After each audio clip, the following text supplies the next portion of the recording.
I think it's hysterical, but I mean, they all use Facetune. They all use some sort of thing, you know? By the way, you speak going back to Beverly Hills for a minute.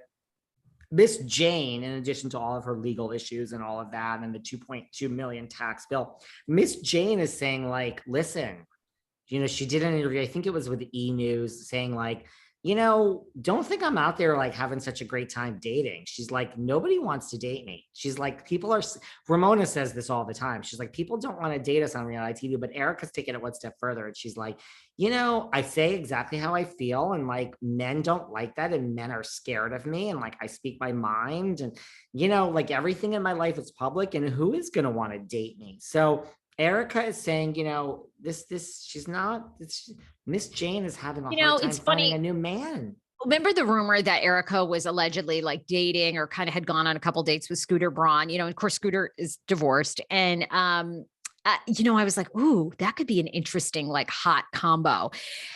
Maybe she's, look, to me, it's easy with her. Ramona's like crazy, right? And I think there's a part of Ramona that's still in love with the ex-husband. I think Ramona's her own worst enemy. However, I did think EJ would be kind of booed up by now. I really did. Like, I did sort of think another billionaire would sweep in. She kind of has that class. She has that thing, but I don't know, I mean, you really look at it, Tom Moore supported all these dreams and goals. And it's like, I don't know, is another guy going to do that for Erika? I'm not sure. I know. Listen, and again, I love my housewives in their 50s and 60s. I am not age shaming. I am so against age shaming. I just think, I mean, I hate to be stereotypical. There's so many billionaires, like they want 30s, right? They a lot want 20s. And then if you want someone to build a life with, that's like, I want 30s. Like that's their definition of like, okay, well, I don't want 20s. I want like, right, I want to have a conversation. I just don't think many want like 50s. I just don't. And I'm not age shaming. I wish they did. I mean, I wish this is how the world works. We're talking like billions. And it is funny, a few weeks ago on the thing where Erika was asking about Diana's ex and then, Kyle's ex, and she's like, I'm not asking for me. And I'm like, Erika, I'm sorry. It's kind of funny this season. They're editing her really kind of funny this season. It's funny. It's so good. I love it. But I also think with Erika, she's under so much scrutiny. I also feel like EJ is the type of person who very well, she may be dating somebody for a year. She very well, maybe he's not a billionaire, but he's, she traveled in great circles in LA. I'm sure she knows a lot of guys who are divorced, probably looking, they make good money. And I think Erika's smart enough to know that's all she needs, and she can still parlay her career into, making money, because she obviously is. So I wouldn't be surprised. Do you think like she could have somebody and we just don't know? Or you think we'd know?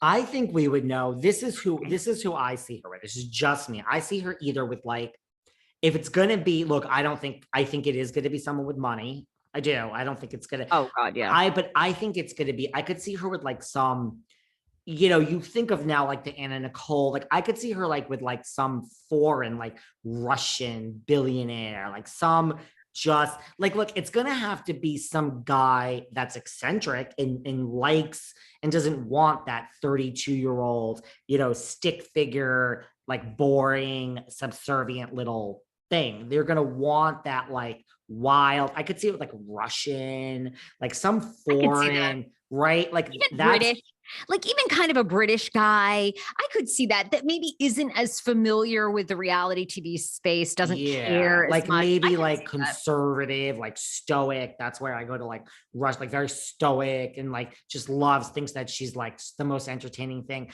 I could also see her with like not like a street wise guy, but I could see her with like some fucking mob boss, like don't ask, don't tell, like someone that's got just some like seedy kind of past. Yeah, like just don't you worry about where my money comes from. Now that's really the last thing she needs, but I could see her with someone like you think people are going to Like fuck with that. you? Like really like scary. Like when I tell you like, don't ask where the bodies are buried with Kim D and you get scared, don't ask.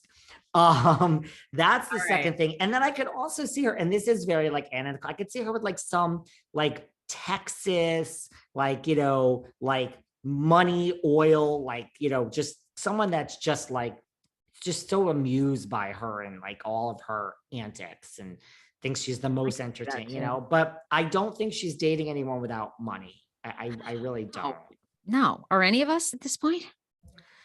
At this point, I might as well just hold out, right? I mean, here I am. What's the difference at this point?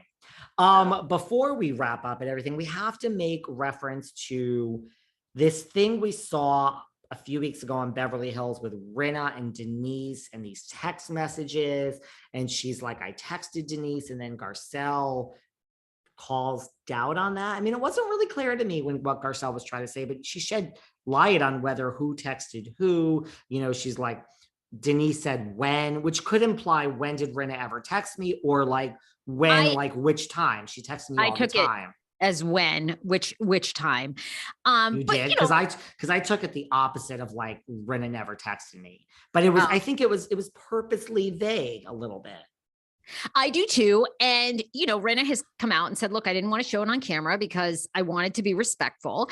And then, you know, of course it's called into question. And then Rinna posted it, and, you know, it really did happen. And Denise wrote back and said, thanks, you know, I appreciate it. And Rinna basically just said, you know, I'm sorry I hurt you on the show. I wish you all the best. I hope your family's doing well. And then, you know, she wrote back and just said, thank you. You know, that, I mean, it's certainly not the beginning of a great friendship again. But, you know, it obviously happened. It happened. And, you know, look, I have to say, I believe Rinna. I think that Denise probably had a threesome with Brandy. I mean, I think it's true. You know, I mean, I just do. And so I don't really trust what Denise says to be true or not. And, you know, and also I think, did we touch on this before or not now? But, you know, Denise is now on OnlyFans. She's joined OnlyFans with her daughter. Denise has joined OnlyFans with her daughter. Putting a pin in that for 1 second. The thing about this thing with Rinna and these text messages, like, okay, so she shows them. So you did text her. So we're no longer worrying about that. Rinna says, you know, I was never going to show this, but now that it's on the show in a storyline, I have no choice but to. Here's my thing. Did you text Denise just because you feel bad? Or were you like, I need to call out these receipts when this is going to be a storyline, because they're definitely going to show this on the show. And I'll deny that I'm showing these. And so I'm going to text Denise because I need to show this on the show, Real Housewives of Beverly Hills. That's where I go. Did she purposely text Denise 5 months ago, knowing this was going to know she was going to bring it up on the show? Like, is Rinna now? Because that's very easy. I don't give a shit about you, Denise. I need to send you a text because I'm going to bring this up on air. And this is like, again, Rinna's a brilliant producer. That doesn't shock me. I was going to say Rinna's a brilliant producer, and it's a good storyline, right? It's a good storyline for, is there some sort of meetup, you know, this season, next season? We're kind of laying the groundwork. I don't think, you know, we talked recently about, you know, Kim Richards, that we want her back. I don't think that, we'll ever see Denise even like, this is not going to be Camille Grammer attending the party, Adrienne Maloof stopping by. I don't think we'll ever see Denise's face on Real Housewives of Beverly Hills again. And I will take it even one step further. If they want her at a Garcelle party or something, I think Denise is like, I will attend that party in the corner unmiked,